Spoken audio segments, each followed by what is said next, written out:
Are you hoping to be a National Merit Finalist, or maybe even trying to qualify for a College Board recognition program if you're a Hispanic student or an African American student? If so, in this video, I'm going to talk about how to crush the PSAT, how to score so high that you can get commended status or finalist status.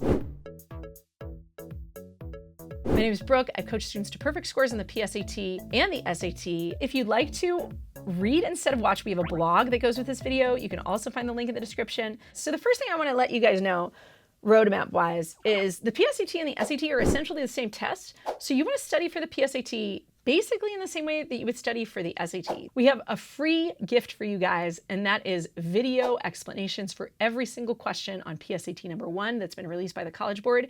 You can find that at supertutortv.com/PSAT1. So be sure to check that out.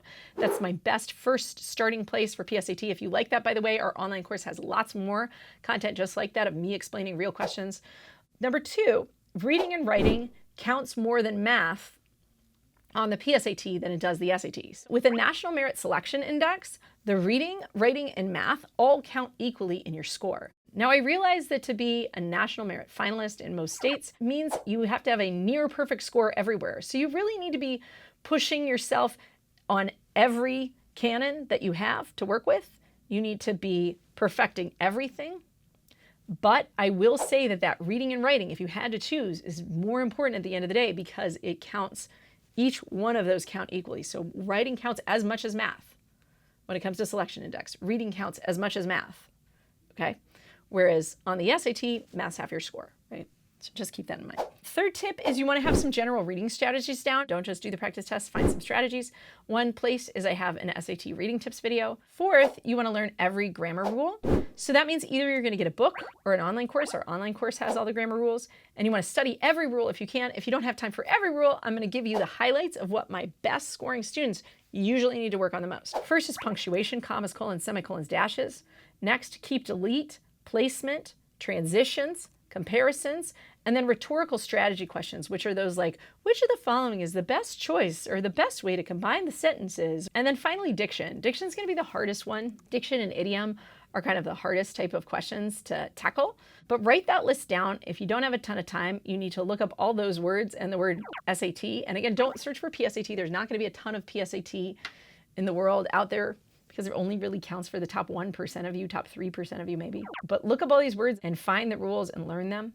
Okay, number 5, don't underestimate rustiness on the math. A lot of times what happens with my students who want national merit and think they're almost close to being there is that when they go over their math test, they only focus on the questions they have no idea how to do. And they don't focus enough on what they're rusty on. So for example, if they go over a question from the math and they're like, oh, I know how to do that. And they watch the explanation and they're like, oh yeah, that makes sense, that makes sense.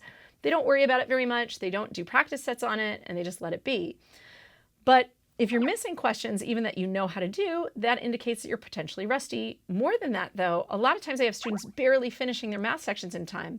And that means that they could use more practice on all of the individual types of questions that perhaps are taking a little too long on. You should be finishing with 5 or 10 minutes left at the end of every math section at minimum. And having time to double check is also really important when you're going for something like national merit. You want to be able to double check so that you can be perfect. Finishing faster and double checking is a better way to a great score than being super ultra careful as you go and running out of time. My next tip is you want to use real tests. We have 2 real tests on our website. You can find those at supertutortv.com/resources. If you want more, you can also head to Reddit. You can Google Reddit, Megathread, PSAT, QAS, and you will probably find a big folder repository of PDFs of past exams that students have taken and posted for you guys. And then my very last tip is a reading tip, and that is scope of the question. Remember, in the reading section, the most important piece of information is the question stem, meaning the question that you're being asked, not just putting an answer that's true.